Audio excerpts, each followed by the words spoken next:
Então vamos fazer mais um unboxing. Esse aqui é o Redmi 4A. Lançamento de baixo custo. Então fui taxado, né? Normal ser taxado. Hoje em dia qualquer celular estão taxando. Mas a embalagem é muito boa mesmo.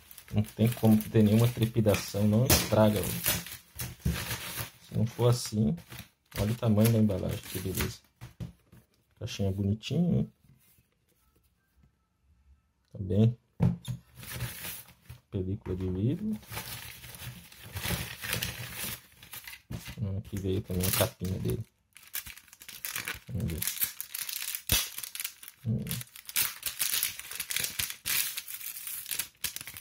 Inteirinha a capinha. Pra ele mesmo. Ótimo. Só fazer o teste, né? Um aparelho.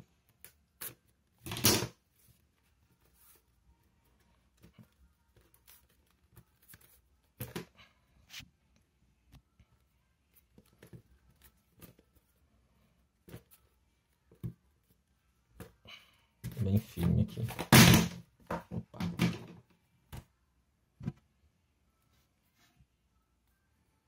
Como é que está funcionando?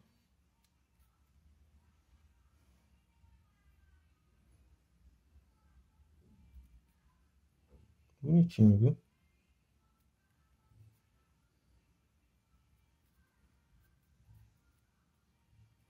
Baratinho, mas bonitinho.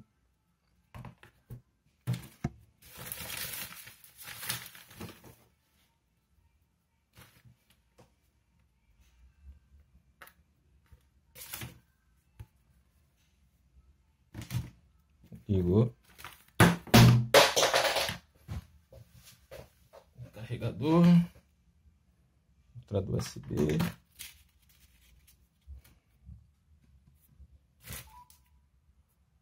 Perfeito.